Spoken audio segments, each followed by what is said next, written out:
the Commonweal Theatre Company in Lanesborough, the only theatre in North America with a commitment to annually producing the works of Henrik Ibsen, the father of modern drama.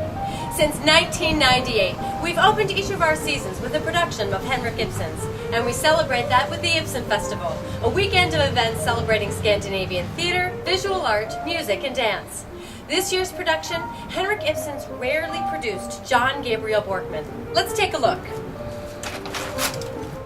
A bank manager, jailed for misusing his depositors' money, is obsessed with capturing his former power and influence. It could have been ripped from today's headlines. Last March, Bernie Madoff was jailed for stealing $18 billion from his investors. And for the past year, banks were in the forefront of the national dialogue when, in spite of controversial bailouts, bank executives continued to receive significant personal bonuses. A play about a banker stealing from his investors could not be more timely. Commonweal Artistic Director Hal Kropp.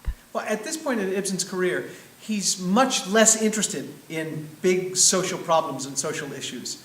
He's moved to a point where he's very interested in the deeply personal journey of his protagonists. So John Gabriel Borkman, while it deals with issues of scandal and greed, is much more about how those issues affect us.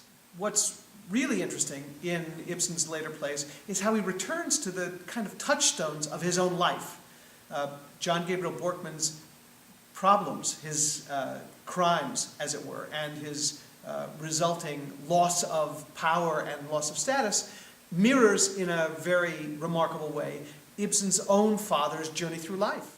Many feel that Ibsen's women characters are his most interesting characters, and John Gabriel Borkman holds two characters that are true to this: the wife Gunhild and the former lover Ella, who are, coincidentally, twin sisters, causing us to look at what that dynamic is. How do sisters relate, especially when they're competing over the same kinds of goals?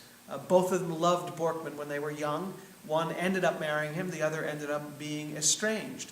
And the women's relationship to his dreams and his desires and their relationships to their own realities give us two very distinct and different personalities. Fascinating women to watch on stage. Our 2010 season is focusing primarily on community, how we exist in community, how what we do affects the community, and how the community affects what we do. We think the plays that we've chosen resonate with this theme. We know that John Gabriel Borkman will underscore that relationship, and it's important for us. This year, part of what Commonweal wants to bring to its community is a focus on the great literature of the 19th and 20th century and how that literature is relevant to us today. How much better could it be to have a play emerge from relevance that could have been ripped out of the headlines? How best then to approach this challenge? We went looking for a director who could help easily connect a modern audience with what was a story of 1895 that just happened to repeat itself in 2009. Former resident director of the Guthrie Theater and artistic director of Shakespeare Santa Cruz, Risa Brainin joined the artistic team to bring Ibsen's play to life.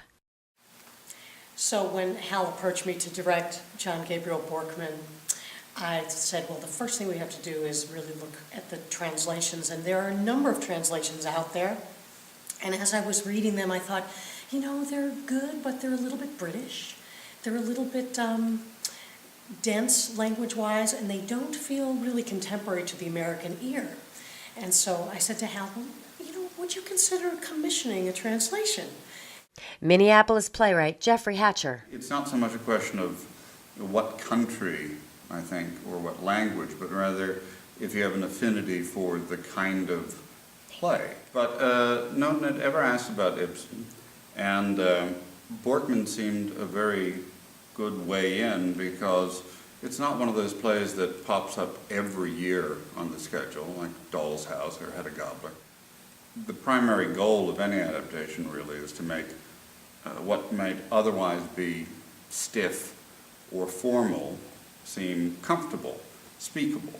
Jeffrey has a wonderful wit, and I think this piece, because it has a very contemporary feel to it, the material itself does and the story, that the idea of Jeffrey Hatcher meets Ibsen really delighted me. And in fact, it has turned out to be a wonderful translation with a lot of humor in it. Once the script is in place, Risa collaborates with the designers to give shape to the production. It goes from inside to outside, and the last act of the play takes place on a mountaintop. So that is a really challenging thing for a set designer. How do you start with a play that starts in an interior and ends up on a mountaintop? And clearly you can't do a realistic set. And so we started to think about, well, what are the elements of this world? It's a claustrophobic world that then becomes extremely open. It's a very stark world. And it is cold, cold Norway with snow and ice everywhere. So the set, as you'll see, is very white. Everything is white because at the end you need to be out in the snow. So that made the costumes very important, because then all the color is really contained in the costumes. You have these two twin sisters, and Christine came up with the idea of, what if they were in a Chanel suit, the two ladies, and one is in one color and one is in another color, but they are twins. We believe theater is about sharing stories with our community, with you. So whether you live here in Lanesboro or are visiting us, welcome to the Commonweal. Drama unfolds where the Root River bends.